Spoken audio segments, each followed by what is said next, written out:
Assalamualaikum warahmatullahi wabarakatuh. Hai guys, di sini kami akan menjelaskan mengenai diet DASH di mata kuliah Farmakoterapi Gangguan Sistem Endokrin dan Kardiovaskular yang diampu oleh Ibu dosen Apoteker Yona Haryanti Putri, M.Pharm. Yuliani Balkis dengan NPM F1G0 22005. Setri Utami dengan NPM F1G0 22009. Nurdiana dengan NPM F1G0 22017. Septi Permatasari dengan NPM F1G0 22033. Alia Farisa Dini dengan NPM F1G0 22059. Melsa Ayu Lestari dengan NPM F1G0 22065 dan Tarisa Nirmalasari NPM F1G0 22085. Diet DASH yang merupakan singkatan dari Dietary Approach to Stop Hypertension adalah pola makan sehat terbaru yang telah terbukti membantu mengurangi tekanan darah dan kolesterol. Setelah mengetahui apa itu diet DASH, kita juga harus mengetahui apa itu hipertensi. Hipertensi atau tekanan darah tinggi merupakan salah satu penyakit tidak menular atau non-communicable disease yang memiliki tingkat morbiditas dan mortalitas yang tinggi. Tekanan darah tinggi merupakan faktor risiko yang kuat terhadap terjadinya penyakit ginjal dan penyakit-penyakit kardiovaskular seperti stroke dan penyakit jantung iskemik.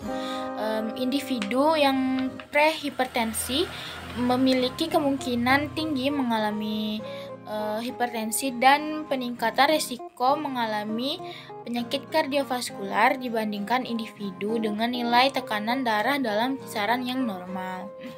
Tekanan darah yang normal yaitu lebih kurang 120/8. Hubungan DASH dengan hipertensi. Diet DASH atau Dietary Approach to Stop Hypertension adalah pola makan yang dirancang untuk membantu menurunkan dan mengontrol tekanan darah tinggi.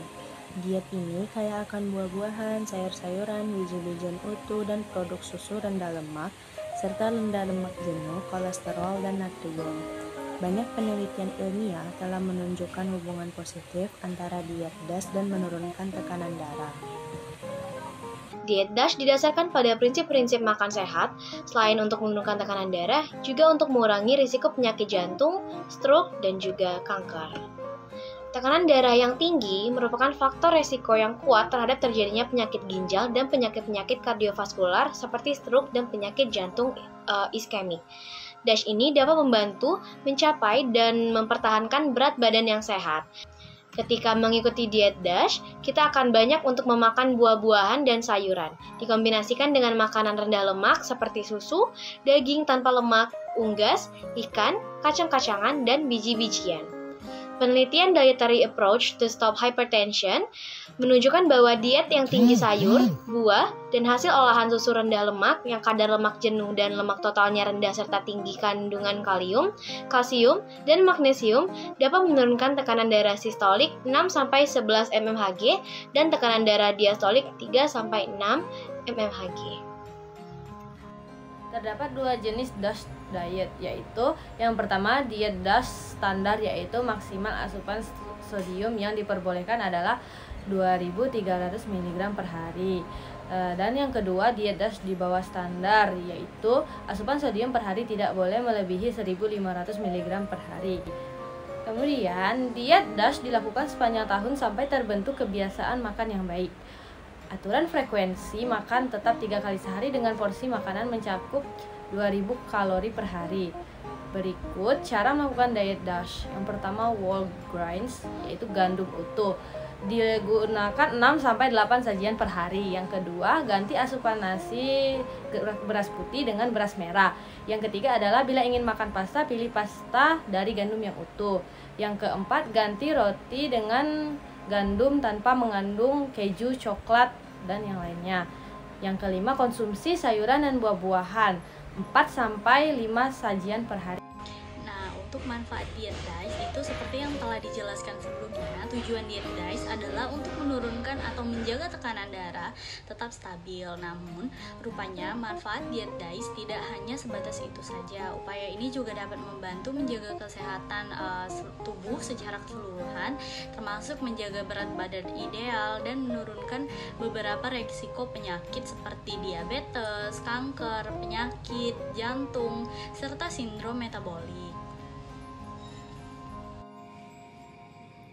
Ada fun tips-tips dari diet tersebut. Yang pertama yaitu pilihlah sayuran atau buah-buahan yang kaya akan magnesium dan juga potasium seperti pada buah pisang.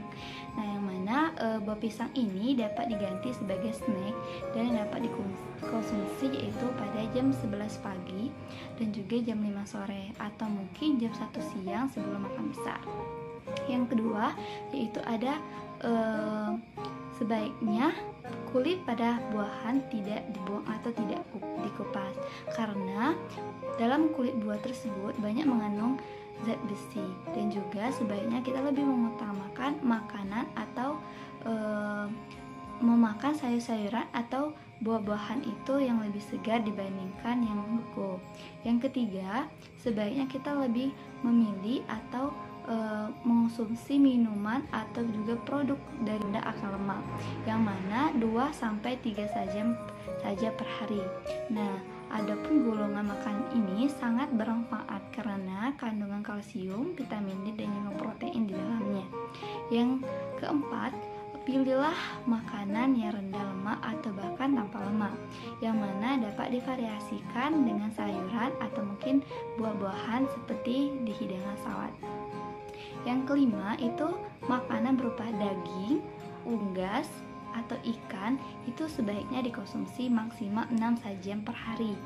Nah, pada daging tersebut sebaiknya dibuang kulit dari daging-dagingan tersebut karena dalam kulit mengandung banyak lemak yang tinggi.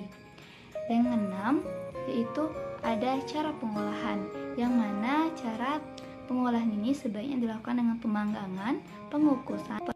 Selanjutnya itu hindari lemak trans yang banyak ditemukan pada makanan olahan seperti biskuit, gorengan, dan snack kemasan.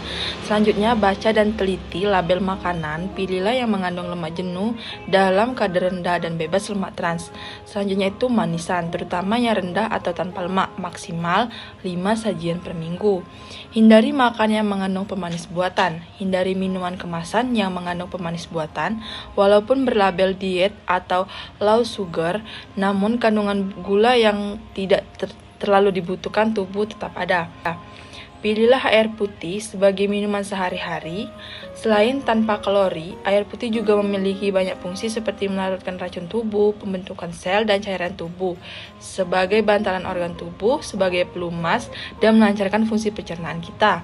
Kemudian itu ada kacang-kacangan, biji-bijian, dan polong-polongan 4-5 sajian per minggu, dan sodium atau garam tergantung dari jenis DAS diet yang kita pilih. Terakhir itu ada konsumsi sodium, garam dapur yang dapat direkomendasikan adalah 150 mg sampai dengan 2300 mg per hari.